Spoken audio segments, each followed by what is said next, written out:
Olá a todos e todas, muito boa noite, boa tarde, porque está escurecendo. Vamos iniciar o nosso bate-papo de acadêmico, sim, o nosso bate-papo de acadêmico 2022. Pois é, hoje nós vamos falar sobre um tema bem legal, vai ser sobre direito de família, e o tema que nós vamos abordar será sobre laços, rupturas e conflitos familiares. E dentro disso tudo, a nossa convidada, que já está dando tchauzinho, ela vai trazer coisas bem bacanas. Logo, logo vocês verão. Então, deixa eu colocar a nossa convidada e a Dani, que também é organizadora do nosso bate-papo na roda. Só um minuto, meninas, que eu já vou adicionar vocês. Vamos lá, a Dani. Vamos lá, Dani, a Mia agora. Pronto. Ó, pronto, ó. Boa Estão me tarde. ouvindo? Boa tarde, boa noite, eu não sei Noite, Tá bem. mais ou gente. menos, Tudo né? bom? Né, é que começou a chover, escureceu, abriu o sol, então tá meio assim, né? Tá tudo meio estranho. Ainda acabou a força aqui. Eu falei, meu Deus, e agora? É engraçado que eu passei pelo Tucuruvi, que a gente veio de uma reunião, e tava tudo escuro. Eu falei, ei, rapaz, o shopping tá escuro, né? Então, ai meu Aqui já Deus, mas parou, voltou agora há pouco. Então, graças a Deus, deu tudo certo. Aqui não acabou a luz, gente. que bom, que bom, Você que Eu ia teve ficar bom. sorte. desesperada. Bom, Mas pode falar, você é convidado, você que manda. imagina, eu não estou na advocacia, então eu estou em casa. Então, se vocês escutarem uns barulhos meio criança chorando ao fundo, é a vida real. Esse é o direito de família verdadeiro. Essa é a mãe Na veia, original. na veia, né, Mi? Exatamente. E, Mãe, advogado, direito de família real aqui. e não só isso, isso é o bate-papo de acadêmico, que no bate-papo de acadêmico é isso. Tem gente que faz live dentro do carro, indo para um lugar para o outro, faz na churrasqueira. É assim, bate-papo de acadêmico é dessa forma. Os nossos convidados, eles estão sempre à vontade. E os nossos participantes que estão entrando também, sejam muito bem-vindos. Hoje o tema vai ser muito bacana, antes de passar a palavra para a Dani e para a nossa convidada, que nós não apresentamos os convidados, né, Dani? A gente tem uma regra que é o convidado que se apresenta, porque nada melhor do que nós falarmos de nós mesmos. Então, o convidado sempre acaba se apresentando. Então, só deixando um recadinho aqui, recadinho não, mas dizer que o seguinte, é o nosso primeiro bate-papo de acadêmico de 2022, então a gente está retornando esse nosso bate-papo. Você, Michele, obrigado, você é a nossa primeira convidada, agradecemos de coração, assim, por ter aceitado. E deixar muito claro o seguinte, né, Dani, que o bate-papo de acadêmico, ele não tem vínculo com nenhuma instituição. É um bate-papo entre colegas, entre amigos, sempre com uma temática específica, e dentro dessa temática a gente vai debatendo, vai construindo, tirando dúvidas, e assim a gente segue aí, falando aquilo que a gente pensa, aquilo que a gente estuda, que é o mais importante, criar esse vínculo de amizade aí. Né, Dani? Agora é com você aí. É isso aí, Fabinho. Falou bem, falou bonito, falou que o que é necessário ser dito. Bom, boa noite, sejam todos muito bem-vindos. Quero dizer que é uma alegria retomar os trabalhos, retornar agora em 2022 com um bate-papo de acadêmico. Acredito que terão muitas surpresas, muita coisa boa, muitos temas relevantes aqui para a gente trazer de uma forma acessível. Agradecer a mim por ter aceitado o convite e principalmente por aceitar esse desafio, né, Mi? Eu acho que vai agregar muito valor aqui nas informações que a gente passa, às pessoas que assistem. Agradecer a todos que estão nos assistindo, que nos acompanham e aqueles que assistirão. Vou aproveitar e mandar um beijo para minha mãe, porque ela está aqui na live, tá? E Mi, fala um pouquinho de você pra gente, conta a sua história, como que você foi para essa área de direito de família, fica à vontade. Bom, inicialmente gostaria de agradecer o convite, dizer que é uma honra estar aqui com vocês. Apesar de eu estar sempre na internet, nos meus vídeos, nos meus reels, trazendo informação para a mulherada, eu não Muito tenho bom. o hábito de fazer live, então também essa é a minha primeira live. Então, agradeço o convite do Dr. Fábio, da doutora Dani, que também foi minha colega de faculdade, sempre muito esforçada, muito competente. Eu iniciei no direito de família. Na verdade, eu sou filha de pais separados. Então, eu já iniciei de criança aprendendo na prática o que era uma pensão, o que era uma visita para o meu pai, o que era... Então, tudo foi me levando para isso. Quando eu casei, meu marido já tinha mais 3 filhos. Então, eu comecei a estudar para poder entender quais eram os direitos e os deveres dele como pai. E aí eu acabei me apaixonando por isso e aí resolvi os problemas dele familiar com as filhas. Hoje eles vivem muito bem, mas eu acabei me apaixonando por essa área e assim eu fiquei. E aí o direito de família também me escolheu e estou aqui hoje. Me formei no final do ano passado. Tenho meu escritório voltado também para a área de família. Então, faço o que eu posso para poder divulgar informação para quem não conhece, para quem não pode pagar, para todos os tipos. Então, hoje nós vamos tentar alçar uma linguagem bem simples, para que todos consigam acompanhar e entender o que nós estamos falando, que o direito é bem técnico, né? Perfeito. E assim, Mi, eu vou te chamar de Mi, você pode me chamar de Fábio, Fabinho, Binho, fique à vontade. Ótimo. Que aqui é o nosso Sem bate-papo. formalidade. Aqui é isso, é uma mesa redonda, um bate-papo entre amigos. Só E faltou um fique copo de muito à cerveja. vontade. Fica muito à vontade também, tá, Mi? Fica à vontade.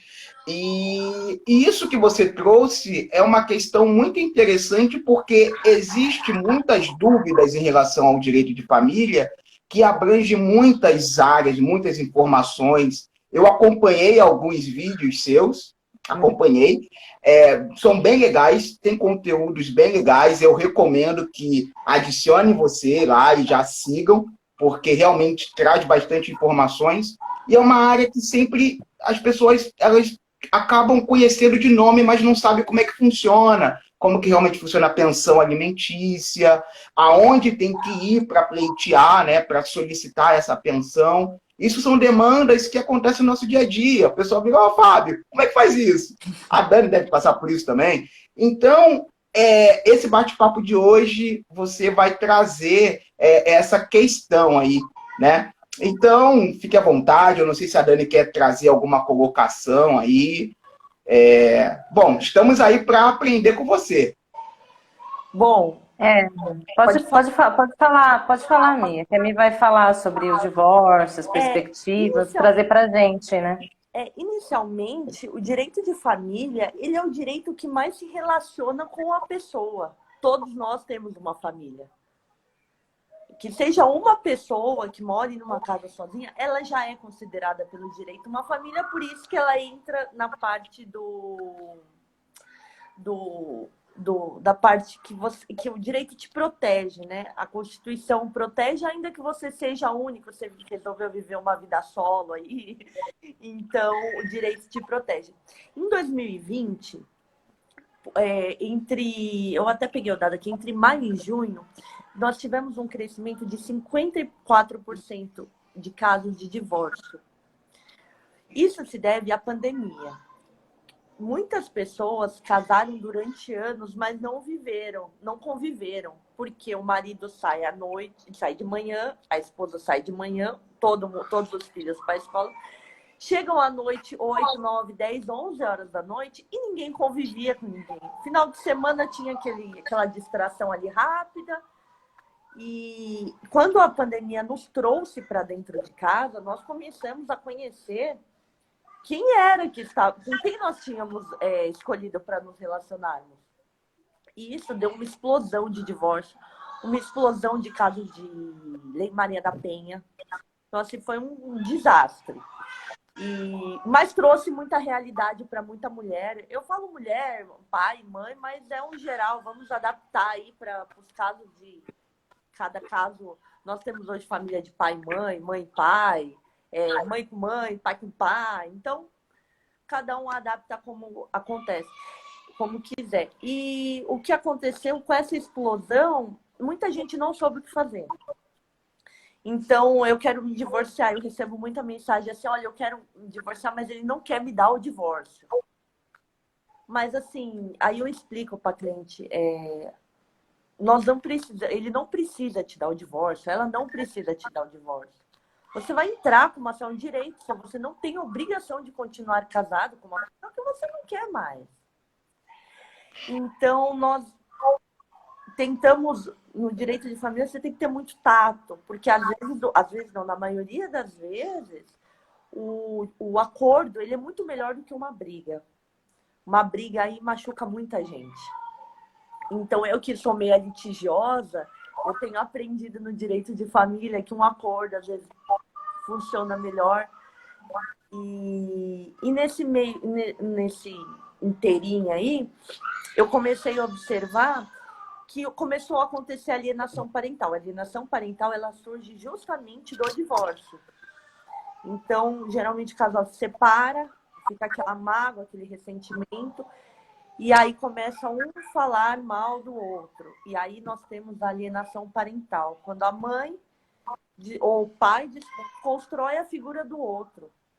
Às vezes por um simples ego, por mágoa.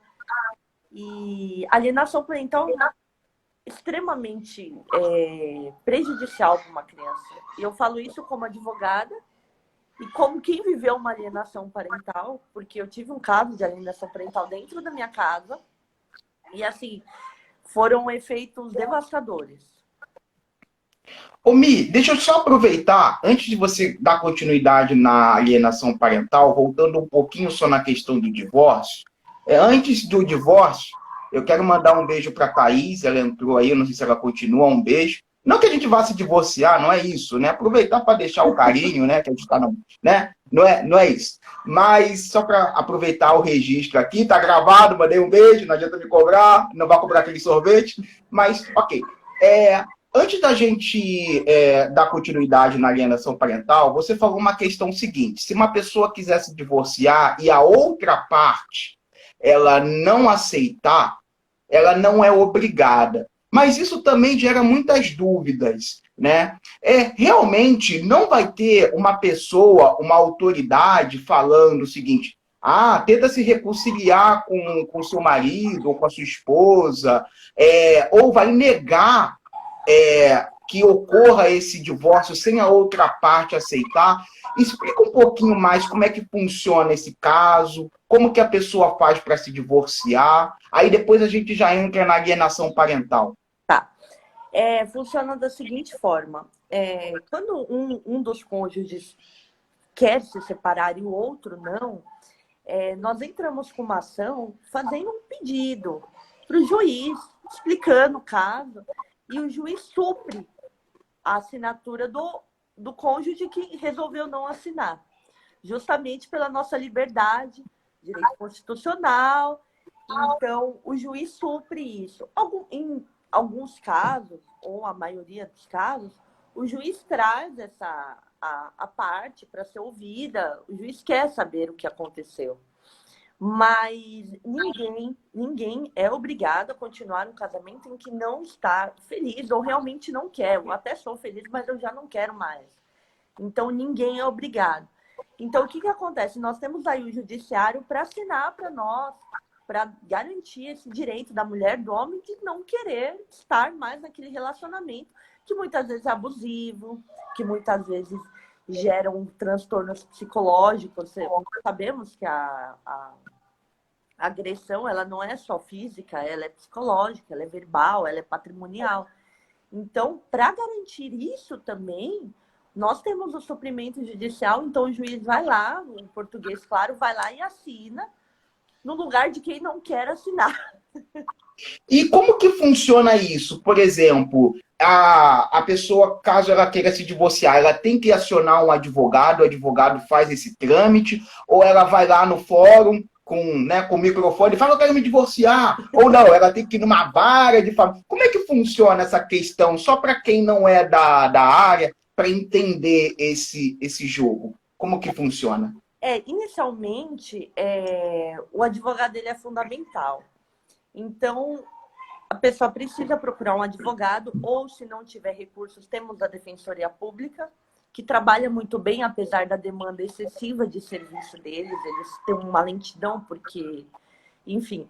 Mas procurem um advogado, procurem a Defensoria Pública e tragam todos os fatos com o máximo de clareza e verdade, que não pode mentir para o advogado, pessoal. Não minta para os advogados, por favor.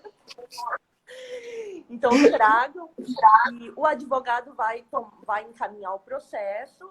Vocês vão ter que assinar alguns documentos. Tem algumas pessoas que têm uma restrição em assinar a procuração, mas a procuração feita para o advogado ela é específica. O advogado não vai poder vender tua casa, não vai poder te interditar. Então, o advogado vai dar o andamento nesse processo para poder começar realmente o processo de divórcio. Nós vamos ter audiência, o juiz vai ouvir as partes, nós temos a conciliação, a mediação, e aí, depois disso, depois que o juiz entendeu todo o processo, aí sim ele dá o divórcio para quem está pedindo. E a outra parte fica divorciado mesmo não querendo, né? Divorciado na marra. Deixa eu fazer aqui fazer uma pergunta aqui. Mi, fala um pouquinho. Na verdade, são duas perguntas, né? Mi, fala um pouquinho pra gente sobre os tipos de divórcios, porque tem divórcio extrajudicial e o divórcio judicial, e falar um pouquinho pra gente sobre a diferença do divórcio, no caso judicial, litigioso e no consensual, para o pessoal entender um pouquinho. O divórcio extrajudicial, ele é aquele feito no cartório, né? Então, ele engloba algumas coisinhas, alguns pontos que a pessoa tem que preencher os requisitos. Eles não, quando o casal resolve fazer um divórcio extrajudicial, não pode existir filhos menores. Então, um filho abaixo de 18 anos precisa ir para o judicial. E eu vou explicar o porquê. Porque o direito do menor ele precisa ser preservado. E quando você vai lá no cartório fazer o seu divórcio direto no cartório, é uma coisa assim mais rápida. Não tem ninguém assegura o direito do menor. Ao contrário, no judicial que nós temos, o Ministério Público. O Ministério Público tem uma função fundamental em proteger o direito do menor. Ainda que nós saibamos que, como advogado, às vezes eles dão uma bagunçada aí no processo, mas teoricamente a função deles é para isso. É só para dar emoção. É só para ver se a gente aprendeu bem. Se estamos estudando. Se está tudo certo. Então, o divórcio extrajudicial, ele ocorre no cartório, ele não pode haver filhos menores e não pode existir litígio. Justamente por isso, o cartório é muito rápido. O cartorário não pode ficar decidindo, olha, você vai ficar com a geladeira, você com o fogão, você com o carro, você com a casa. E me aproveitando ainda no divórcio extrajudicial, você falou da questão aí dos bens, né? Da geladeira, do cachorro. Isso é importantíssimo, isso que você trouxe. Na questão extrajudicial, no divórcio extrajudicial, isso também é discutido? A partilha, pensão, nesse caso, não pensão dos filhos aí, nesse caso. Eu acho que você vai falar isso daqui a pouco. Mas a pensão que talvez ele tenha que dar para a esposa, ou vice-versa. Ou in até natura, mesmo, né? Pensão in natura, que se diz. ou até mesmo naquela questão, às vezes, eles tiveram um determinado bem juntos, uma casa está financiado. Como é que funciona isso? Isso também é discutido lá, é discutido à parte, em outro processo? Traz para a gente uma luz, assim.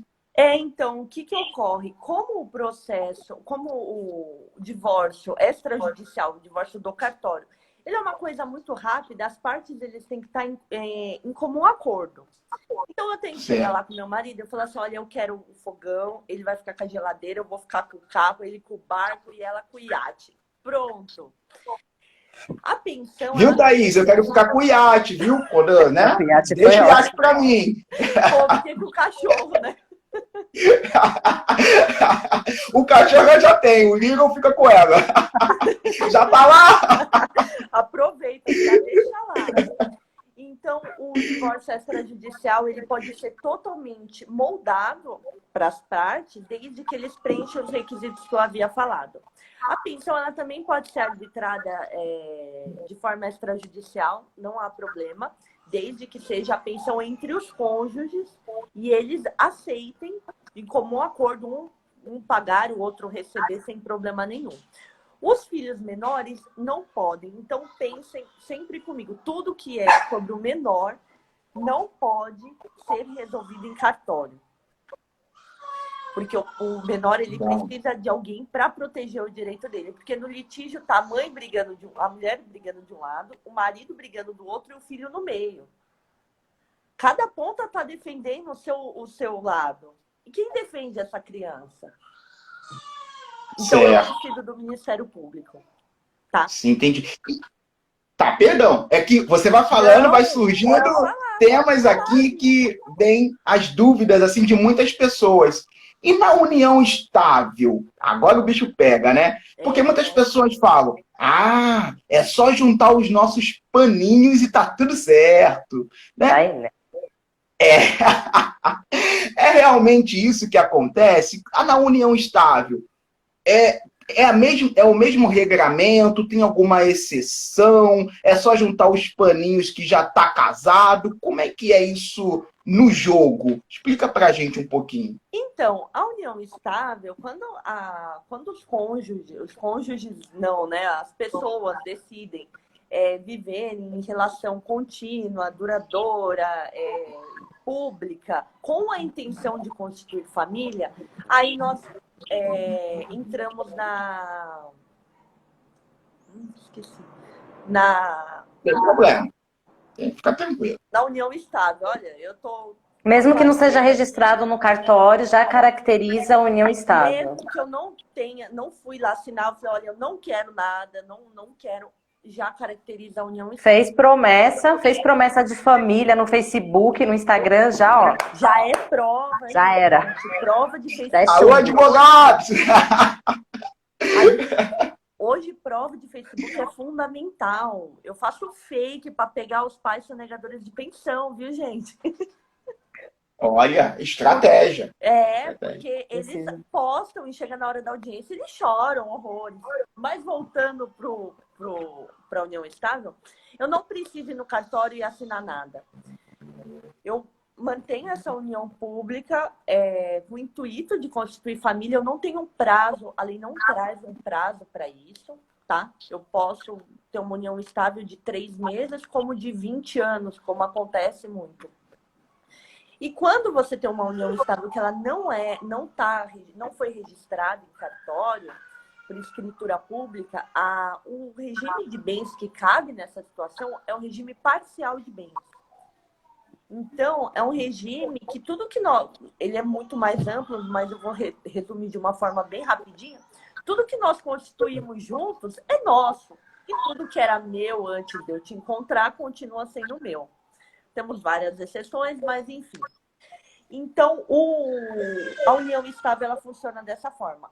Do mesmo jeito que ela pode ser declarada, eu vou lá no cartório e falo, olha, eu quero fazer um registro de união estável. E eles fazem. E eu também posso encerrar essa união estável também no cartório. Ela pode ser reconhecida pós-morte. Eu tenho uma união estável com uma pessoa e ela morreu e eu quero a partilha de bens, eu quero entrar na sucessão. Então, eu vou entrar e vou fazer esse registro de união estável pós-morte. Pô, que legal. Olha quantos detalhes. Espero que o pessoal aí que tem anotado bastante coisa, porque são informações bem importantes. Ô, Dani, você quer trazer alguma colocação antes da gente falar um pouquinho mais sobre alienação parental? A respeito do divórcio? Só para a Michele falar um pouquinho aqui para a gente da importância da mediação, a diferença que a mediação faz, ela atuando nessa área de direito de família, num divórcio, né? Porque muitas vezes esse tipo de situação, por ser uma ruptura, acaba que sendo conflituosa, né? E eu já ouvi muito falar que, às vezes, um divórcio que começa consensual acaba em litígio, e alguns começam em litígio, acabam ficando como consensual. Como que você lida com isso? O que você pode orientar as pessoas para, como eu posso dizer, acatarem, né? Para elas entenderem que o divórcio consensual acaba sendo melhor para ela. A mediação, ela é fundamental nessa questão de família, porque, como eu falei no início da nossa live, o direito de família, ele é o direito que mais se relaciona com o ser humano, com a família. Então, tudo que mexe com a nossa família, ela acaba trazendo um excesso de sentimento para nós. Então, tudo que eu vou falar, por exemplo, a Dani é da área tributária, né? Mas quando nós vamos falar de um tributo, é uma área extremamente técnica, mas nós não falamos com a emoção de falar da nossa família, né? É uma coisa muito mais técnica, muito mais... Não tem testemunha, não tem audiência, mas tranquilo. Então, a mediação, ela serve para isso. Para nós tentarmos não chegar no extremo de um processo que nós vamos ter que fazer uma audiência com o juiz, colher milhares de provas, fazer às vezes 1, 2 audiências, o negócio não anda porque as partes estão machucadas. Então, eu sempre recomendo que trazer a mediação para nós é uma coisa fundamental. É uma coisa muito menos dolorosa. Dá muito menos trabalho para o advogado, menos dor para as partes. Então, eu sempre aconselho a mediação. Vamos tentar um acordo. E é mais rápido, Mi, quando é consensual? Muito mais. Muito mais. E essa questão aí da mediação também tem que ter um preparo, né, Mi? Não sei se você concorda comigo, porque estamos lidando diretamente com vidas ali das pessoas, né? Então, imagina, às vezes é um casamento construído durante muito tempo e a gente não sabe o perfil que foi desse casamento. A gente sabe que há muitos casamentos aí que foram desenvolvidos também com questões de abusos, enfim. Há aí uma briga também psicológica dentro disso tudo, né? E o profissional, ele também tem que estar preparado para assumir a própria mediação. Não sei se você concorda comigo em relação a isso.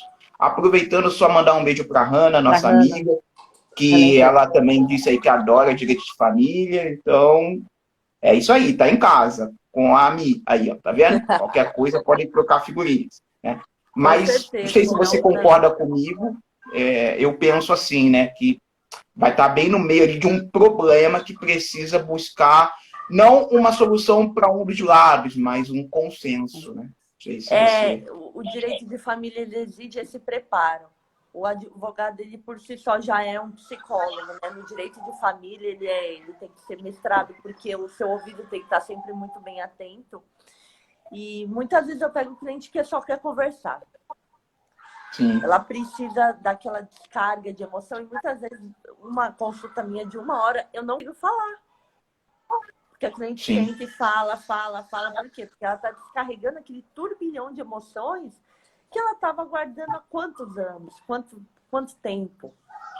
Então, o direito de família, ele exige, sim, esse preparo emocional para você poder acolher. O direito de família, na verdade, é uma verdadeira acolhida.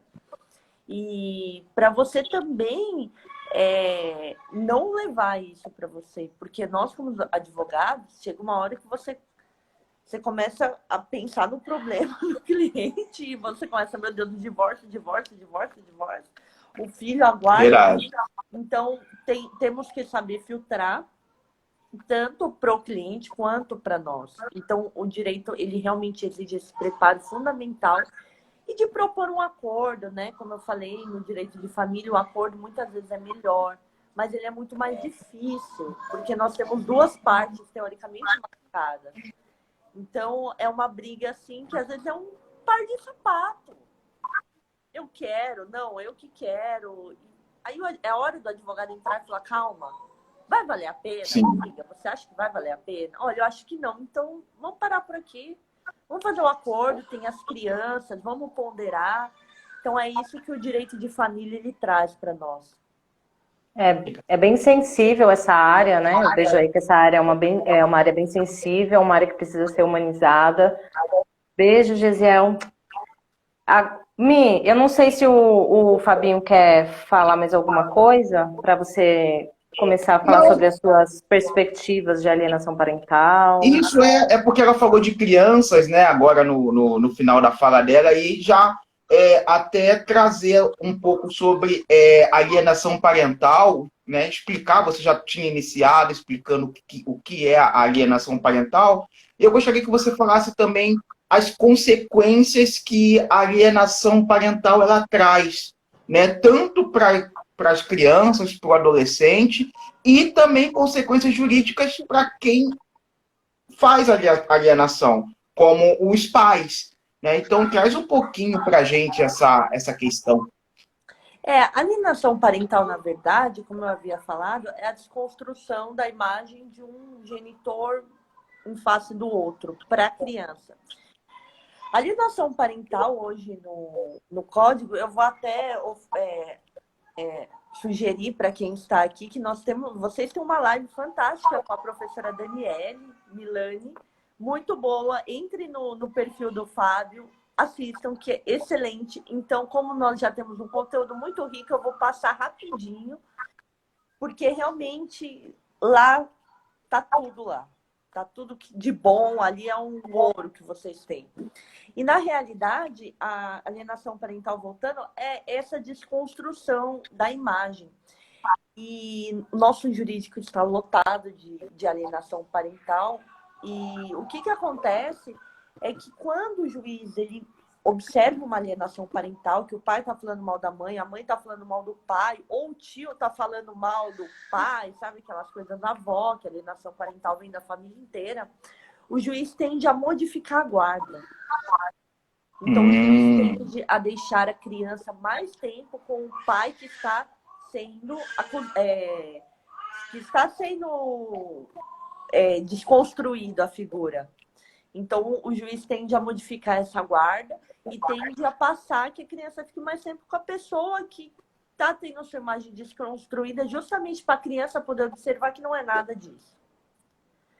E aí nós temos a imposição de multa, né? Nós temos algumas coisinhas técnicas aí, imposição de multa, de danos morais, mas é tudo muito bem específico. Aí eu já observei que os juízes não acolhem tanto assim a multa pelo enriquecimento ilícito, mas eles acolhem quando você pede a multa em face do genitor que está alienando a criança, quando ela é revertida para uma instituição de caridade.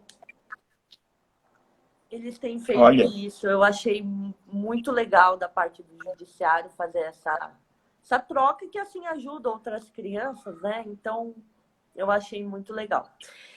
E aí a alienação parental funciona dessa forma. Então, eu vou entrar agora na guarda, porque, como eu falei, a nossa alienação parental tá fantástica lá. Vocês já têm um conteúdo muito rico. Se vocês tiverem alguma dúvida... Não sei como que você vai abordar a guarda, Mi, mas falar o que é guarda, né? Pessoal, às vezes a pessoa não sabe o que é guarda, os tipos. Não sei se o Fabinho quer fazer alguma consideração antes de você começar. Não, para mim foi perfeito. Acho que ela trouxe a questão da alienação parental e também, né, deixar claro que essa questão ela prejudica muito a criança, né? Porque a criança ela está em formação. Então imagina, aí agora a Mi vai falar sobre guarda, ela vai falar dos tipos de guarda. Então imagina a criança vai estar com um dos pais, e ali ela acabou criando uma imagem daquele responsável, né? Então, isso é um problema, porque a criança está ainda se construindo. Então, eu achei que a Mi trouxe de forma brilhante aí. Eu tô de boa. Eu não sei se o pessoal do chat tem alguma coisa para considerar. Fique à vontade, que a Dani enxerga bem, ela traz Eu tô sem o, óculos. as questões aí. Bom, agora eu vou falar um pouquinho de guarda. A guarda, o que significa guarda? Guarda vem de guardar. Guardião é todas essas palavras são ramificações da guarda. Então, quem guarda aquela criança? Quem é o guardião daquela criança? É quem cuida. Então, vamos lá. Hoje, o que é usado hoje de forma 98% dos casos é a nossa guarda compartilhada. O que é a guarda compartilhada? A guarda compartilhada é quando os genitores compartilham informações da criança.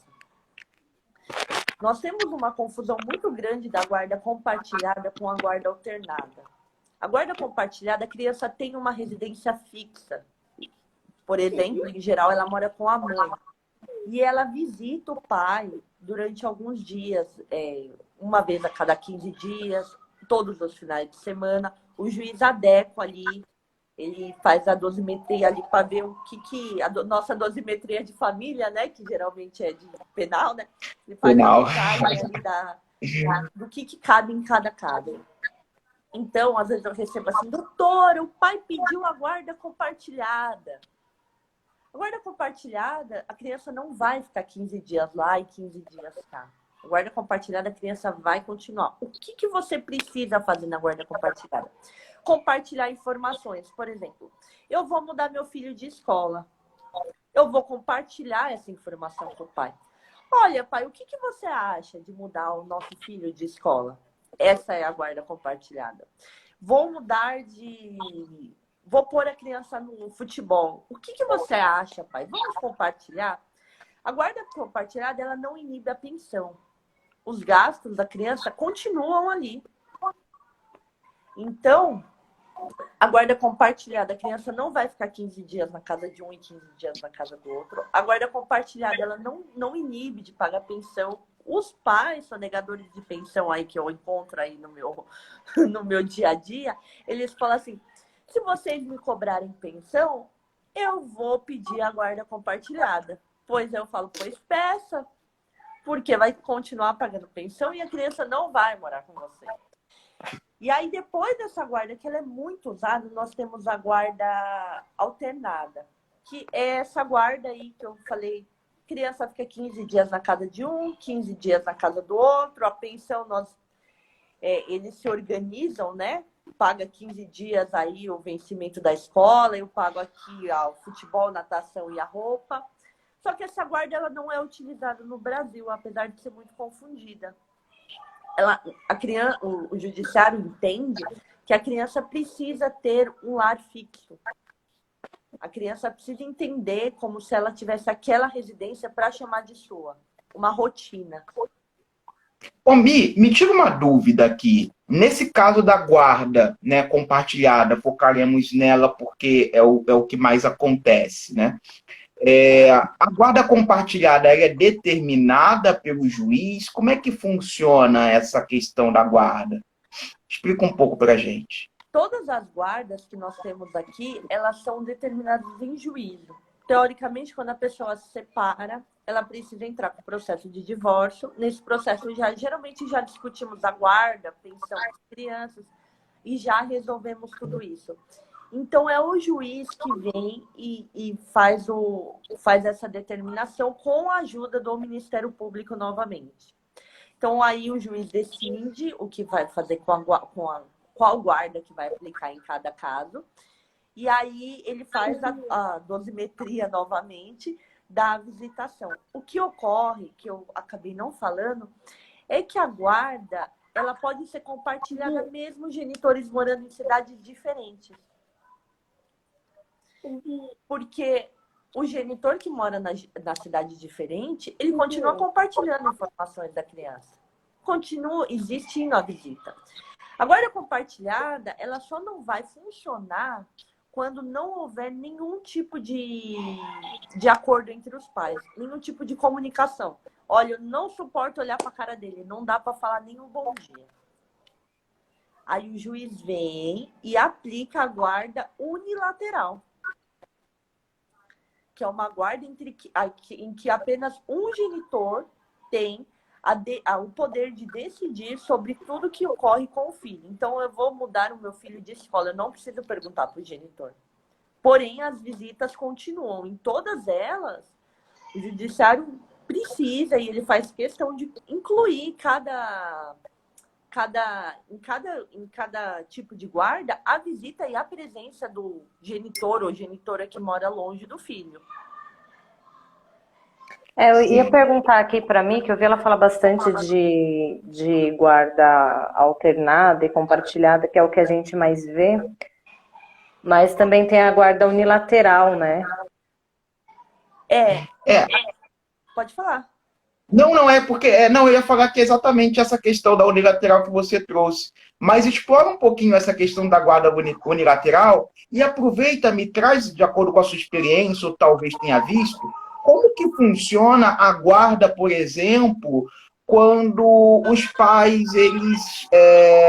eles são presos, né? Tipo, por algum motivo acabam sendo condenados. Como é que fica isso? O juiz ele vai determinar que essa criança ou esse adolescente vá para um parente. Como é que funciona essa questão assim? Quando existe ausência dos genitores, o judiciário ele tende a não fazer a criança sofrer. A criança é a parte mais sensível do processo. Então, por exemplo, o pai sumiu, a mãe sumiu, ou então o pai foi preso, a mãe foi presa. O judiciário tende a passar a guarda dessa criança para o parente que vive mais próximo. Por exemplo, uma avó. A avó cuida. Então, o juiz nunca vai tirar de uma avó, por exemplo, que cuida, e levar para uma tia que ninguém conhece. Então, o juiz sempre tende a cuidar muito desse menor em relação a isso, na parte emocional, psicológica, de não fazer a criança sofrer levando para um parente tão distante assim. Então, a guarda geralmente fica com quem cuida melhor da criança, com quem vive todos os dias com a criança. Uma avó, uma tia, uma vizinha. Uma vizinha tem preferência num processo de guarda quando ela cuida dessa criança já. Gente, tem uma pergunta aqui de um amigo meu que estudou comigo no ensino médio, Jefferson. Obrigada, Jefferson, por estar aqui. O Vini passou aqui também, foi nosso professor de digital, que é meu parceirinho de jobs. O Vini é meu parceirinho de jobs, eu aprendo muito com ele. O Jefferson perguntou aqui se tem alguma guarda que favoreça um pouco o pai. E, assim, no entendimento dele, pelo que nós estamos aqui, ou pela vivência, não sei, ele disse que parece que não tem, mas tem multa para quem não quer ficar longe do filho. Tem muito pai que não quer ficar longe do filho. Isso. Na verdade, o caso aí em questão, me parece que aquela que eu falei, a dosimetria que geralmente usamos no direito penal, a dose da visitação talvez não esteja sendo suficiente. O legal aí é pedir uma revisão de visita, uma regulamentação para rever essa visita, para explicar para o juiz que realmente o pai precisa de mais tempo, vamos aumentar um dia, vamos aumentar mais uma noite, uma pernoite do filho. Então, é um caso muito delicado também, porque nós temos bebês, né? Então, tem bebê que precisa da mãe para amamentar. Então, os juízes tendem a começar a liberar de forma gradativa, se for o caso do Jefferson, a visitação. Então, o juiz não vai liberar uma pernoite para uma criança de 1 ano. Não vai. Ele vai... Pode falar. Não, perdão, não, pode continuar, pode concluir, perdão. O juiz vai começar da seguinte forma: olha, a criança é muito pequena, vamos liberar uma hora de visita, 2, na semana 3, até que a criança tenha um pouquinho de maturidade e reconheça o genitor como pai, porque muitas vezes o divórcio sai tão acontece de uma forma tão recente ali na vida do filho, e existe esse distanciamento, essa quebra desse laço tão forte, que acaba que a criança perde a referência do pai. Então, o pai precisa de um esforço para reconquistar essa criança, para que ela não sofra também. E também tem um outro lado, né? Eu penso o seguinte, Jefferson, obrigado pela pergunta, é uma pergunta interessante. Eu acho que a gente não pode nem pensar na questão de favorecer o juízo, né? O juiz ele não tem que favorecer ninguém. O juiz ele está ali para analisar a situação e julgar, né? O que for melhor para a criança.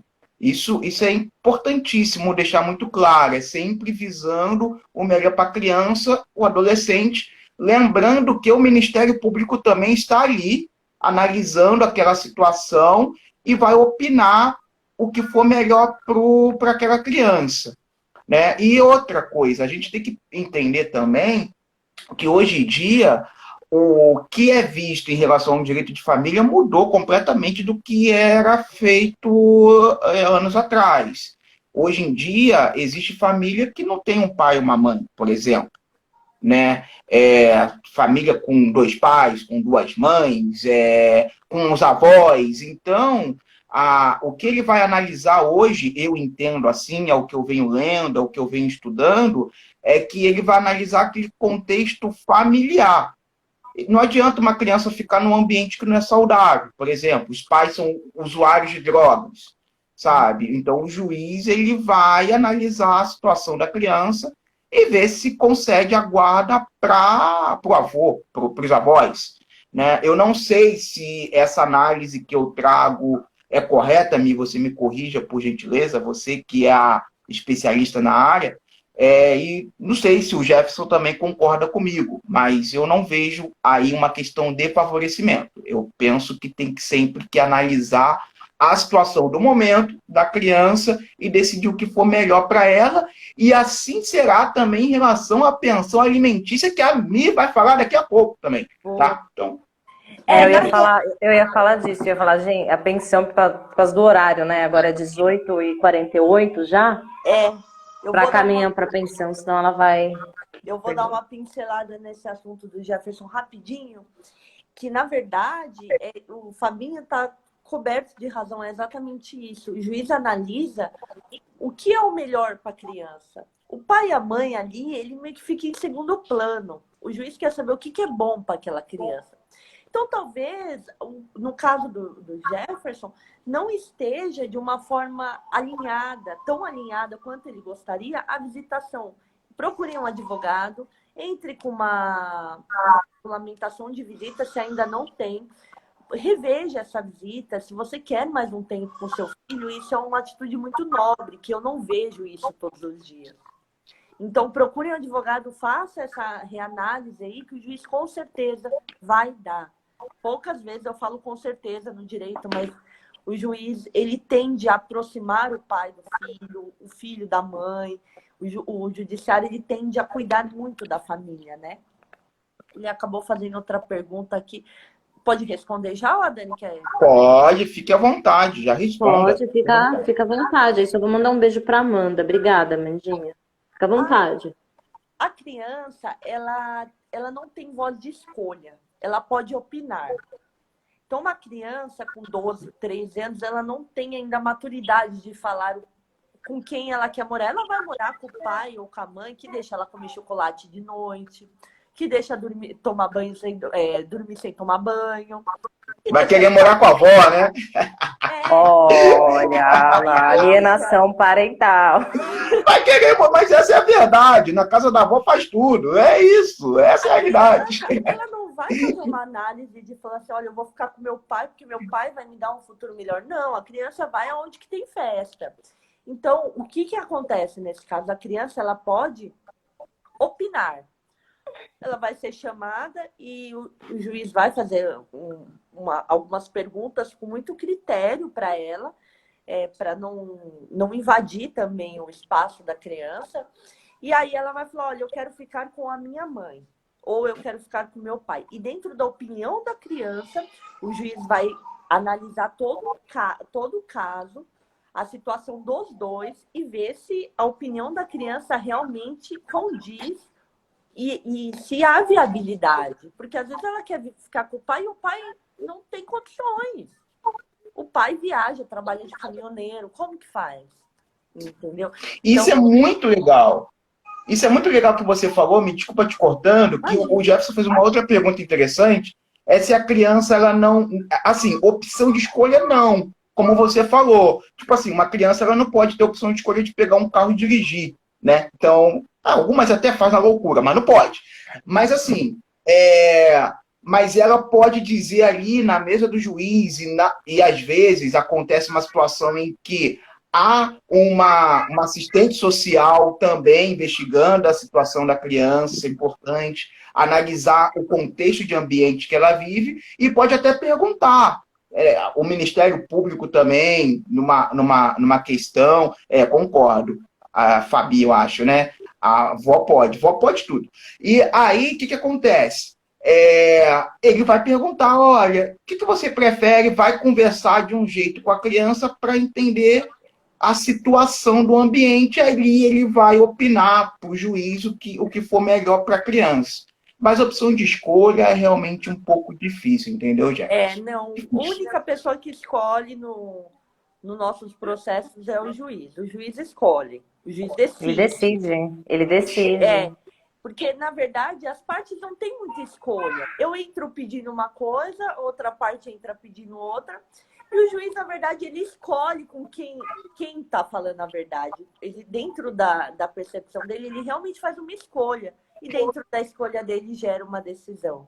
Que vai acatar. E aí, dentro disso, eu acredito que seja importante pontuar que em alguns casos, principalmente assim, envolvendo regulamentação de visita, guarda, alguns casos tem os laudos técnicos, psicológicos do judiciário também, tem alguns cursos no judiciário também para os genitores.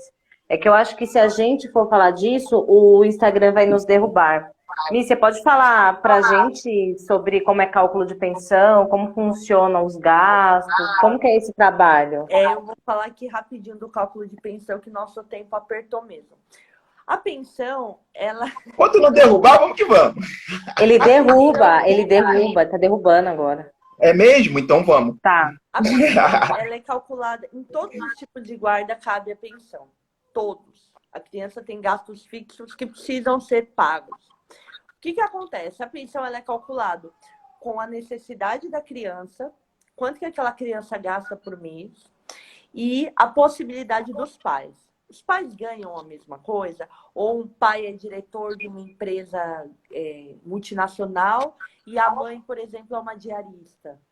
Qual que é o peso? Qual que é a diferença salarial, a diferença de vida? Quem pode manter melhor essa criança? Então, o cálculo é assim. Então, por exemplo, eu moro minha filha e mais 5 pessoas aqui na minha casa. Então, nós moramos em 7. Nós pagamos água, luz, telefone, internet e alimentação. Todos esses cálculos, eles têm que ser divididos entre todos os moradores. E aí vai se pegar a parte que ficou para cada morador. Por exemplo, ficou R$100, e esse valor tem que estar dentro da pensão. A pensão, ela precisa de incluir comida, escola, curso, roupa, uniforme. Então, tudo que é de uma criança precisa estar. O que acontece? A mãe ou o pai que não tem condições, ele tem que adimplir, mas ele acaba adimplindo com uma parte menor do que o pai que tem uma possibilidade maior. Então, ou se eles têm a mesma possibilidade, então vamos pegar esse gasto e vamos dividir meio a meio. O pai paga uma parte, a mãe paga outra. Então, o juiz faz sempre esse cálculo de dosar realmente o quanto que um pai pode pagar e quanto que uma criança precisa daquilo, para que não haja excesso e não haja um valor muito irrisório, que é o que nós vemos muito hoje, né? 10% do salário mínimo. 20% do salário mínimo. E a criança fica assim numa situação que a mãe não pode, o pai não pode, e aí a criança ela tem que também se adaptar àquela realidade que os pais podem proporcionar. Então, o cálculo da pensão, ele é mais ou menos, funciona dessa forma, tem alguns requisitos técnicos aí que ocorrem, mas é basicamente isso. Não posso chegar e falar, olha, eu quero 10 mil reais de pensão.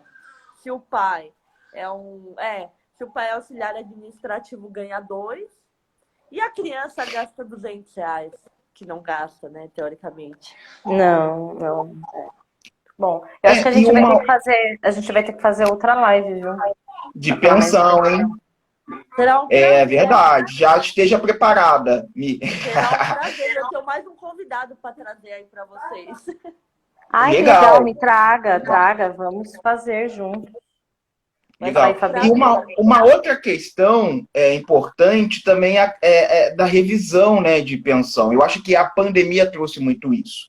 Porque os pais, né, ou seja, a mãe, o pai, o tutor, ele ganhava um determinado valor, com a pandemia esse valor diminuiu, e aí tem que se readequar à nova realidade.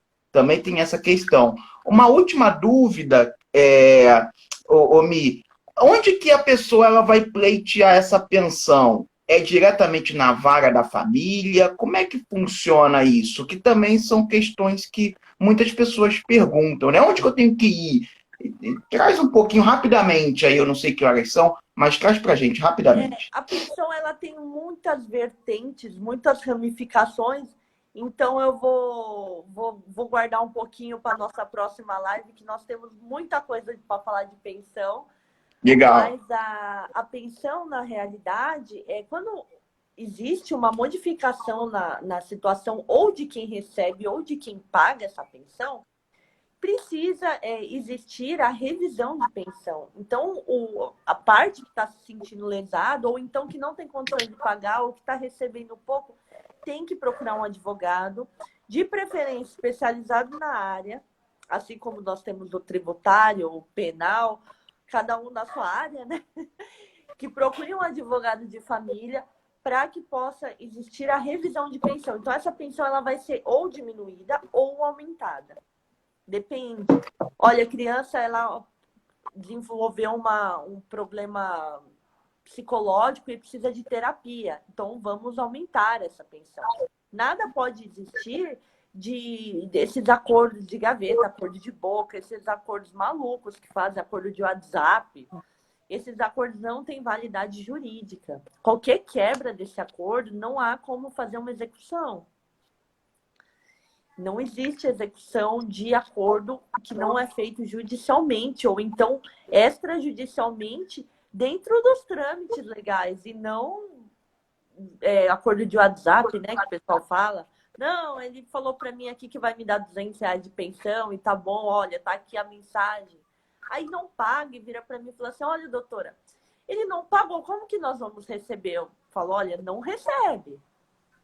Cadê a sentença disso? Quem arbitrou esse valor aí para vocês? Ah, não, nós decidimos. Então, eu falo, não faça acordo de boca, é quase um mantra na minha vida, não façam. Exatamente. Então, esse acordo de boca ele não tem validade. Mas, e nós teremos uma live. O bom do convidado é quando ele automaticamente confirma que vem, né, Dani? Isso é maravilhoso pra gente, né? Ela já falou aí. Ela já falou, não, a gente vai precisar falar sobre pensão. Então, ela já confirmou, já está no calendário da Dani. Então, você vai receber e nós vamos fazer uma outra live sobre a questão da pensão que tem assunto realmente. Eu não sei se quer trazer mais algumas considerações. Eu estou sem relógio aqui, eu tenho medo de mexer aqui. Deu 6 horas agora. 7. 7 horas. Isso. Gente, eu tô meio... tá meio... Mas, por favor, suas considerações finais aí, fique à vontade. Eu, particularmente, adorei, foi um bate-papo muito bacana, trouxe vários esclarecimentos de uma forma bem tranquila, do jeito que é o bate-papo de acadêmico. Espero que você também tenha gostado. Então, por favor, traga as suas considerações finais. Bom, foi um prazer estar aqui com vocês, né? Como eu falei, apesar de eu estar sempre na internet, eu acho que o direito na era digital aí está ganhando espaço. Eu acho que é o futuro do direito mesmo. O direito vindo mesmo para a parte de internet, da internet. E eu acho que seja fundamental, ó, vocês estão ouvindo de fundo, né? Esse é o direito de família original. Aqui não é Nutella, não, aqui é real.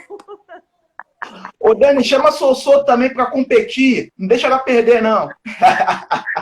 Então, Fica tranquila, Mi. Precisar pegar ela, fica com ela aí já. é minha estagiária. Ô, estagiária! Tá linda, Antonella. Parabéns, enorme. Então, foi um prazer estar com vocês. Que vamos colocar na pauta aí nossa próxima de pensão. Foi muito legal o bate-papo de vocês, muito leve. Trouxe um direito muito acessível para todos, esse projeto de vocês. A Dani, adorei conhecer o Fabinho, que eu não conhecia. Vamos nos conhecer pessoalmente. A Dani é uma pessoa muito querida, muito esforçada, a melhor aluna da sala, né, Dani? E foi minha colega. A Dani sempre foi muito esforçada. Então é um prazer. Eu espero que vocês aí rompam fronteiras e ganhem o mundo aí, que o projeto de vocês é muito bom. E vamos para a próxima, né? Agora é pensão. Com certeza.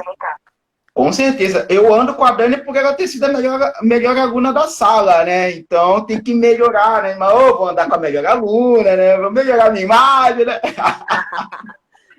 Mas não dá para acompanhar o ritmo dela, não, viu? Ela estuda muito. Olha que eu estudo, hein? Mas ela... Que maravilha. Dani, suas considerações finais. Bom, agradecer por ter aceitado o convite, por ter explanado aqui, por ter dito, por você ter abordado de forma tão acessível, de uma maneira que todos vão compreender. Obrigada por ter participado. Quero dizer que foi uma alegria abrir as nossas lives com a sua presença, contigo, e falando sobre algo que é tão humano e tão sensível, que é o direito de família. Muito obrigada pelos elogios. Eu sempre admirei muito a Michelle na sala de aula, porque ela pegava as coisas assim, né? E aí eu ficava lá me matando. Ela fala que sou estudiosa, porque tinha coisa que ela pegava assim, eu tinha que me matar de estudar. Sei como é que é, sei como é que é. E aí, agradecer aqui o pessoal que nos acompanhou. Espero que tenham sanado as dúvidas. Qualquer coisa, procurem a Michelle, nos procurem, mandem suas dúvidas por direct. Agradecer o Fabinho pela continuidade aí do bate-papo de acadêmico e o retorno nesse ano de 2022.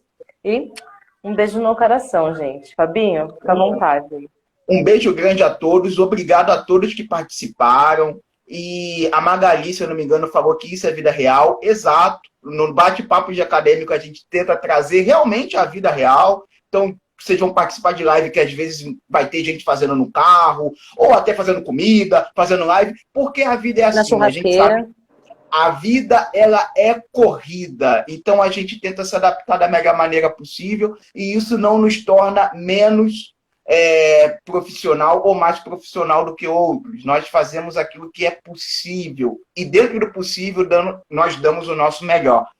Assim é a caminhada.